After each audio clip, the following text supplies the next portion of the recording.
Yeah. These are some of the things which lead up to the war. 1920s, post-war. Are you teaching? I'm just kidding. I was kidding. All right. So here we have. That was actually. This is a map. Not again. If there's points which need to be made, I will make them. This is the map of Europe at this point. So at the end of World War I, this is what Europe looked like at this point. Because remember, a lot of time during World War I, you had the Germany and Austria-Hungary. They had this empire here, and a lot of these countries have split off from that and become their own independent countries. Most of the ones here between Germany and Russia. So now we're seeing these these new states form, because they were already like different cultures, and they were all just shoved together in this empire. And so now they're forming new countries. And so here we have a post-war era. We have a major flu epidemic that kills a whole bunch of people. Then we have scientific and social theories coming out. In particularly, we have a popularity of Sigmund Freud.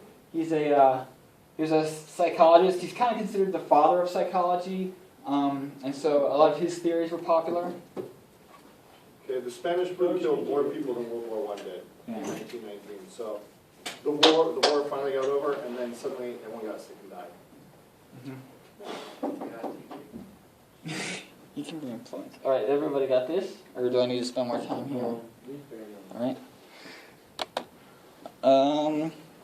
We have new direction in literature. Okay, so these are the sort of the literary movement of the time. There was a group called of authors called the Lost Generation. You have Ernest Hemingway. He's got a lot of stuff here. You've got F. Scott Fitzgerald. He wrote The Great Gatsby, among other things, but that's probably his most famous work.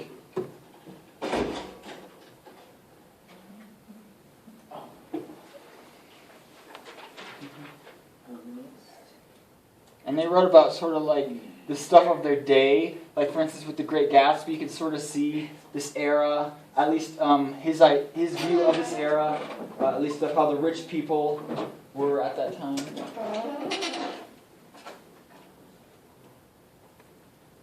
They just came out with a movie last year, The Great Gatsby. Yeah, the one with Leonardo DiCaprio. Yeah.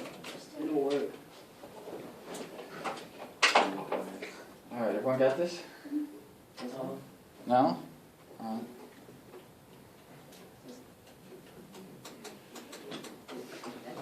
Okay then, I guess you can move on. We've got new direction in music and painting. Oh wait, did I skip something again? Hold on. I'm not sure I got everything. Okay, got that. All right, new direction in music, painting, and architecture. So we've got music. We've got Igor Stravinsky. And then we've got sort of like this popularity of jazz. Jazz is coming out at this time. And it's pretty much considered an American style of music. Paintings, you have Pablo Picasso. He invented the idea of cubism. If you've ever seen some of his paintings, like you see a face, but it's got like the eyes and the mouth all in the wrong place. And it's supposed to show things from different angles. Salvador Dali, he painted that picture. Have you ever seen a picture? It's got like melting clocks on it. There's like he painted that and other things. And you have architecture, Louis Sullivan, Frank Lloyd Wright. Frank Lloyd Wright was a big architect, big famous one. Considered the invention of modernism in architecture. So Yeah. the idea of what we think of as buildings and things that you see today kind of come out of Frank Lloyd's idea. Yeah.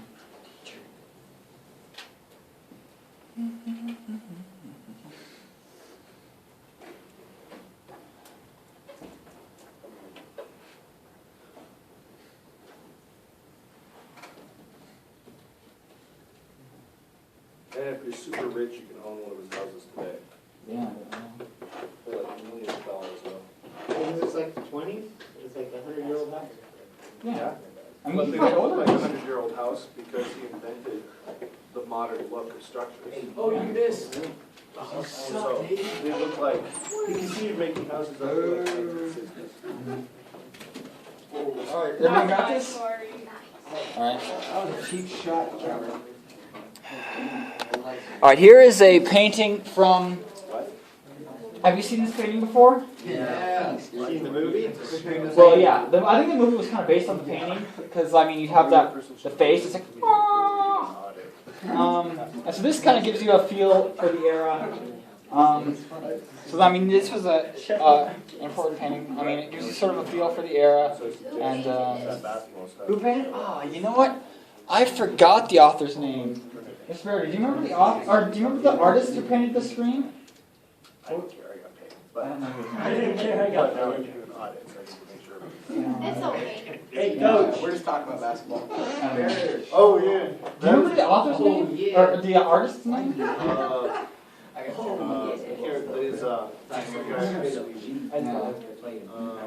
Or yeah, he pretty much showed like this was like the feeling of the era. Okay, see, like that was after World War One, so everyone saw Edward Munch is his name. Oh, that's right. Yeah. So the idea is that after World War One, like everybody was so freaked out because the war didn't accomplish anything. It just left an entire generation slaughtered and impoverished. I mean, all these countries were ruined and poor, and all the men were dead, and all the young guys were dead. And it just kind of, as people collectively move forward, they experienced what was known as angst or angst, which means it's like fear and sadness simultaneously. So it was all. They felt internally like screaming. Yeah. And so this was considered to be sort of what represented, you know, the European experience in the 1920s. Now in America, it was party time. Yeah, exactly. Yeah, I can say that in a second. Like in America, it was the economy was different than in Europe. But in Europe, it was like slaughtered all of our best young men for nothing. Popular culture and consumerism. Now we've got, this is really the rise of the popularity of motion pictures. When they're really starting to get popular, like at this point, they're black and white, and they're also mostly silent films, so you won't hear talking. Instead, you'll see like a big caption come up on the screen that sort of demonstrates what they're saying. And you'll usually hear like piano music or something like that in terms of the sound. And then we also have an increase in consumer goods. This is sort of is part of what helps the economy. And then in the U.S. now we also have the prohibition of alcohol. And so this is a big deal too, because this leads to sort of an underground movement of the sale of alcohol, which has gangs and the mafia rise up and sort of take control of that. And so it causes a lot of organized crime. And so that's a big problem. So the idea of prohibition actually backfires. So eventually they get rid of it. Like it was past the 18th Amendment, and then they got rid of it with the 21st Amendment. So the 1920s see the birth of modern America to a certain extent. People invent things like washing machines. People start buying things like washing machines, radios, telephones. A lot of people get their first cars in this period. So it's sort of, along with that comes with that first credit. You can't just buy a car, so your first car loans and things like that. So a lot of what we would think of as modern America is born then. And it's also a big period of urbanization with people moving to cities and staying in the cities for the first time. Yeah, and the radio is probably their number one source of news. So the radio becomes quite important at this point, and then moving into the war. And then in the war, it even becomes important to figure out what's going on. Also, the number one program was actually soap operas. They were known as soap operas because they knew that housewives stayed home, they had nothing to do, so they listened to the radio while they did chores. So since you're advertising to housewives, you should advertise things like laundry soap and dish soap. And so soap companies were some of the big sponsors. That's why they're called soap operas. I always wondered that. Yeah. Yeah, so that goes way back to 100 years ago when they first invented the radio, and people started buying them. Okay, so we have the economy now. So there's kind of an interesting dynamic at this point, because in the United States, they're having the roaring 20s. This is when the economy is booming. Like, there's business is good, and then people have money, and so they're spending it. And like I showed, there's a lot of consumer goods. And so pretty much during the 20s, the economy is doing quite well. On the other side of things, however, in Germany, for instance, and in some of the Eastern European countries, the economy is completely ruined. And so even the German money had such high inflation at one point that burning your money would actually be more beneficial than holding on to it, because you at least have warmth, because the money was pretty much useless, and so they couldn't really buy anything with it. And so their economy was completely in shambles. Right, you guys remember that story about the twin brothers? And one's a drunk and drinks all the time, the other one works hard and saves all his money and is straight. And then with this inflation comes the $50,000 he saves are worthless, enough to buy an apple. So the guy who's been drinking every day now has a whole backyard full of cans and bottles that are worth quite a bit just in recycling. So it turns the entire world upside down, where the bad guy who does nothing and is lazy is suddenly wealthier than the person who makes all the good decisions. Mm-hmm. Yeah, so it's kind of Germany was in bad shape. You Yep. gotta understand, people could go to Germany, and if you were a French guy or a British guy, a lot of them would take your little week-long vacations there, and hang out, and their money was worth a lot more than the German money, so they could just rent the floor of a hotel room and get lots of girlfriends for money, and Oh, yeah, it's everybody like- was so poor, and the Germans are just humiliated. well, yeah, it's like today if you go to a third world country, you can Yeah. pretty much get a meal for like $1 if you go to China. They'd be like, the jokes people make about going to Mexico. Oh, you can go to Mexico and for $10, you can get yourself a girl and a whole life party, and camp on the beach. Like, they make it sound like it's really easy and cheap. Although I don't know if that's true. Dude, you'd be rich if Mexican you burgers had are not that cheap. What? You'd be rich if you had Jordan, a I've done by a lot of- I know the price of every. Also, you're kind of rich by Russian money, which is what the rich do. All right, so now we have this post-war prosperity that's going on. They're worth more than Filipino girls. What? So this prosperity, like in places like the United States, that were prospering after the post-war, they're now running into economic troubles. The farmers were suffering. There were several issues there, including a dust bowl, which is pretty much where their crops were destroyed, and the farmers weren't really well off. Then we have protectionism, which is the idea that they're not going to trade with other countries. We're pretty much just going to try and all produce our own goods and not really trade, which that can have a negative effect because now you're not having like the advantages of the different countries interacting with each other. And then there was speculation and panic, like the stock markets was unstable, and then the people were buying stuff on credit, but then their credit got bad, and so it ruined that, and the banks couldn't repay what they owed, and so finally it all accumulates together on what they call Black Tuesday, October 29th, 1929. That was the big stock market crash. And so from there, we have the Great Depression. So we went from this era of prosperity, now we have this era of depression. Where, What was happening is banks were lending money to stockbrokers to buy stocks. yeah. So stockbrokers would take out a huge loan to go buy stocks. And when the stocks became worthless, they couldn't pay the bank back. Well, since the bank had lent all the money out, the bank folded. Now, if you were a normal person and just had $10,000 in saving or something, you just lost all of it because nothing was insured at the time. And in order to cover their losses, the banks started calling in all the mortgages and all of the loans that they had out for things like cars and for things like houses and for things like farms. Farmers have to borrow money almost every year to cover their crops. And when they called all that in, they shut down business all across the United States. And one thing to realize is that the bank, when they hold on to your money, the money's actually not just sitting there in the bank. It's actually, it goes around and they only hold on to a portion of your money at a time. And so if, say, it's called fractional reserve banking. It's like where a certain percentage of the money is held onto in the bank, and so people can't really get all their money. Couldn't really get all their money back anyway. But now we have sort of an insurance system for the banks called the FDIC, which is pretty much it's supposed to insure your money for a certain amount if something happens. Yeah. So if up to $150,000, if you have up to $150,000 in the bank, then even if the bank collapses, the federal government will pay you that in return. So for small depositors, which is, I guess, what 150,000 is, you're still covered. So my checking account for 200 bucks or whatever I've got in there in a given day is covered. Where did Do you that? have more than that? If you have more than that, You then need to put it it's, separate. then the difference is not covered. Then you have to put it in Switzerland. Well, you can put it in multiple different US banks that are all Well, covered. couldn't you just put it in a different account? There, well, I don't think you can necessarily, I don't know if a checking account and a savings account would be considered separate accounts. There might be separate accounts, but my point is, if you There are have $1 accounts in million different in banks. one bank, it's all in one account, only 150,000 is actually insured in the case of a bank collapse.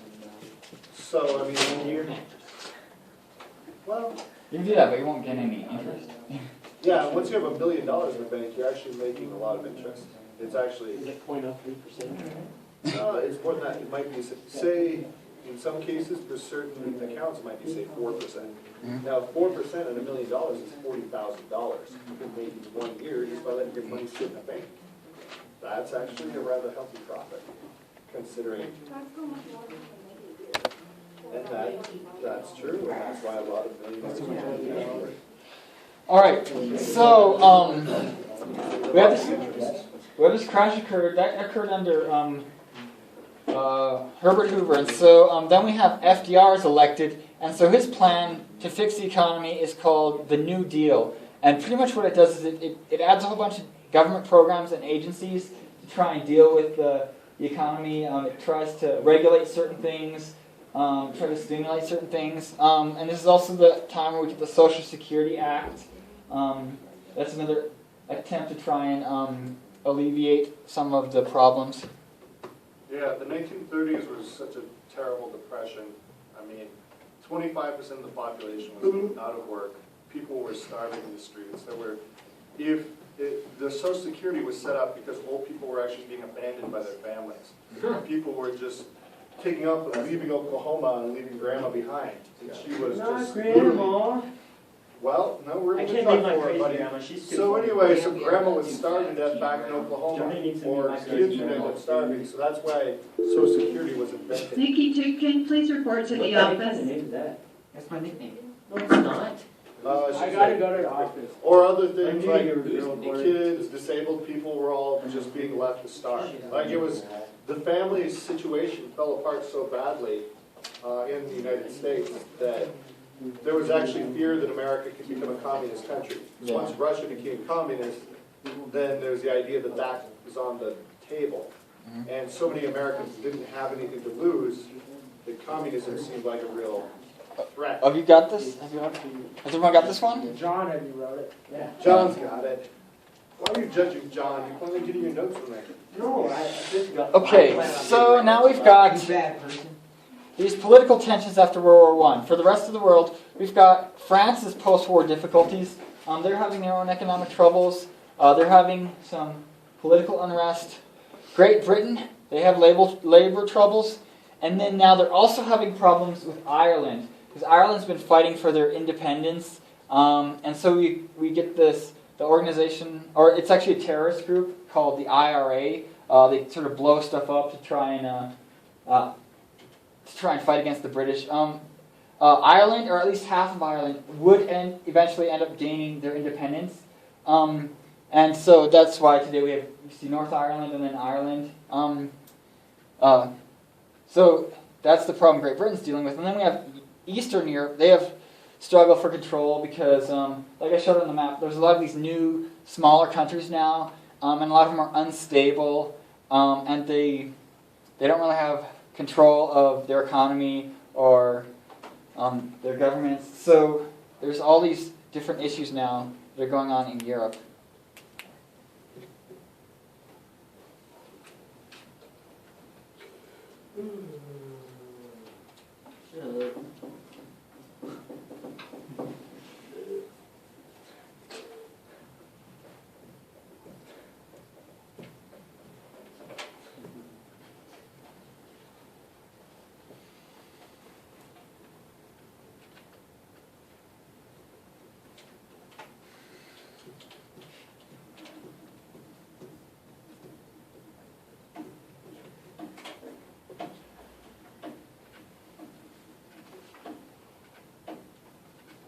got this?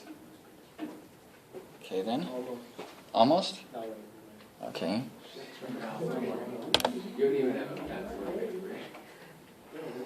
Alright, now we're going to get to fascist dictatorships. This happens in Italy and Germany.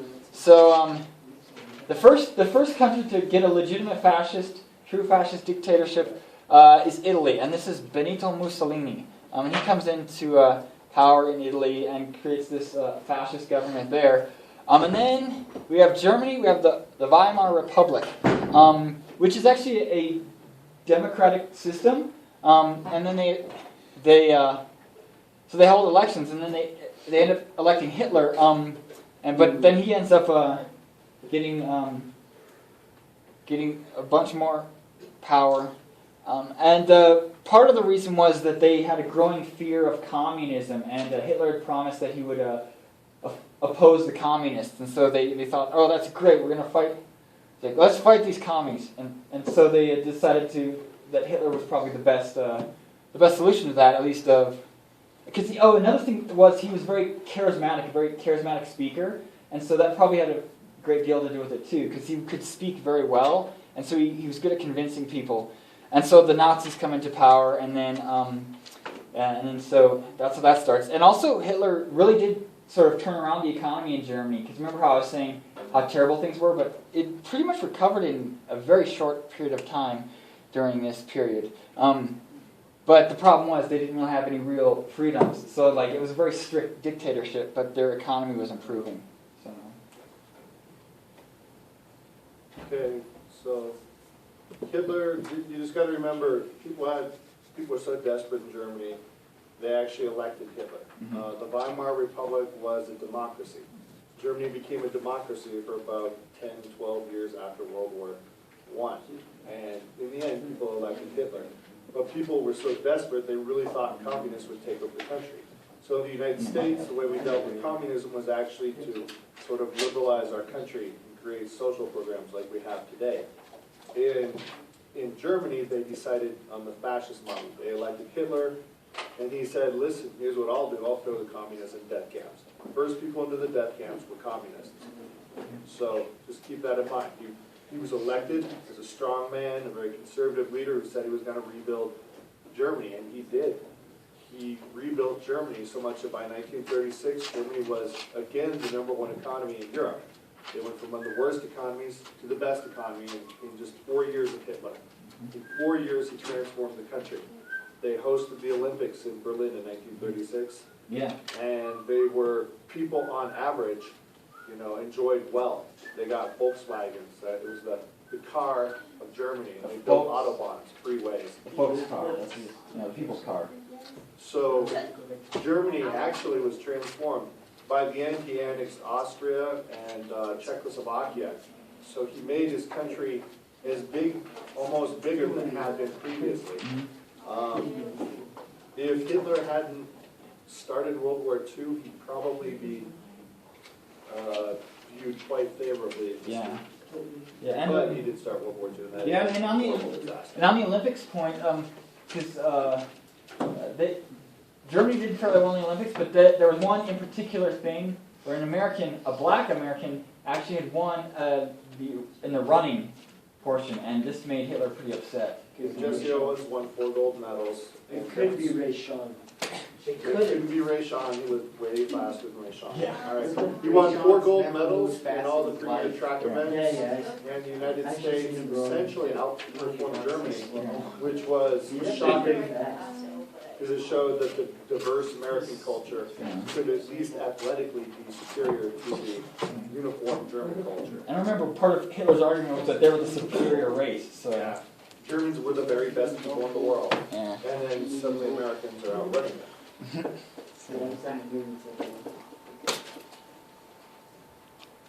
Hitler refused to shake. Okay. Oh, here's a picture of Hitler from World War I. Because you know what he looks like generally with that little mustache. Here he's had a bigger mustache, like those big mustaches everyone had during World War I. Yeah. So. I was back and rolled up the staff. Yep. All right.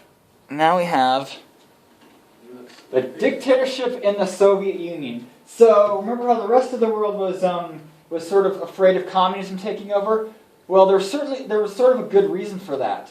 that they were afraid of that, because this is what is happening in Russia, in the Soviet Union.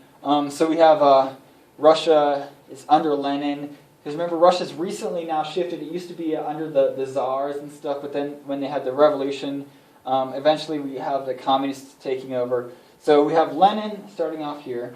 And then we have this, there's sort of a fight between the Trotsky and Stalin. Stalin comes up with this 5-year plan of for the economy. It's pretty much like the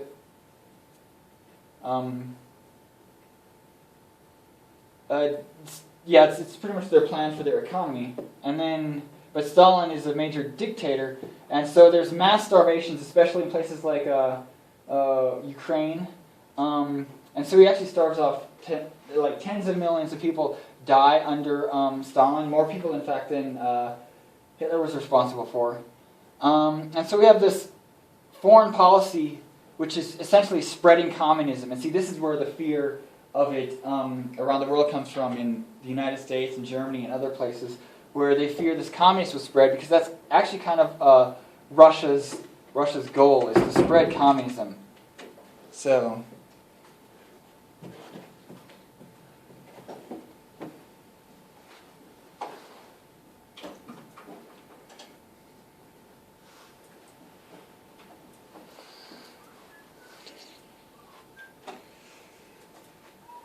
Stalin actually killed more people than Hitler did overall, yeah. but a lot of it was economic policies. Yeah. The ultimate champion of killing people was Mao Zedong, Oh yeah, Mao beat out both Hitler and Stalin in killing people. but it was just on accident. He accidentally starved 50 million people to death. How did you accidentally It's start? called you're an idiot. Well, because He ordered everybody, he ordered all the peasants and farmers, he said, we're going to become a modern industrial country. We're going to do this in 2 years. So everyone is going to build forges, iron forges in their backyard. And you're going to put all of your time into producing iron, homemade iron ingots in your backyard. His idea was that all the peasants could just go out and make iron, like just little homemade iron forges. Well, it took up all their time, and so they didn't grow rice, and so the entire country didn't have rice. And so for 2 years straight, 50 million people collectively starved to death because he ordered them not to grow rice, but rather to make iron in their backyard. Mao Zedong. Okay, that's so what, yeah, that was in China. How did Stalin, what did the mass starvation? That was. How did he do that? Well, I mean, he had his plan. I mean, it's another communist thing. I mean, essentially, these people were. Well, okay, Ukraine was considered the breadbasket Yeah. of the Soviet Union. So what he did is he ordered them to grow all their crops, which they did, and then he confiscated all their crops and wouldn't let them have any of them. Because remember, Use them to feed Russia. yeah, remember So you the. know, Ukraine and Russia are fighting even now. Yeah. Well, Stalin still, he kind of hated the Ukrainians. He knew that they were restive and wanted their own country. And so he felt one of the best ways to control the country was to control their food supply. And he did. And then he didn't eat that. And so they died. But remember one of So it was purposeful. the theories behind communism, though, is that you can't really own your own stuff, and so this was kind of like the government confiscating it. And I mean, they would claim that they would try to spread the wealth around to everybody, but it ended up not working out like that, and so these people would starve, and so. Okay, so he basically just took control and said he rationed them and didn't give them enough? Yeah, but he was doing it on purpose. There's a lot of historical evidence that he did it on purpose to control the Ukraine. Which is one reason, if you look at World War II later, when the Germans actually invaded the Ukraine, they were initially greeted as liberators because they were liberating the country from Russia. And the people hated Russia because Russia tried to starve them to in death. charge of Russia. Russia, Yes. yes. Although he, incidentally, wasn't Russian himself. He came from a small country today called Georgia. Well, yeah, and well, that's interesting too because Hitler himself wasn't born in Germany proper; he was actually Austrian himself. So, That's true. so these people take over countries. Yeah. So watch out for Canadians. Yeah. Whoever ever Canadian elected president, get nervous. Sorry, no, I can't be blind. Mhm. I All right. Never mind, Dory. Don't worry about I it. mean, no, I don't know. Because Hitler wasn't from Germany.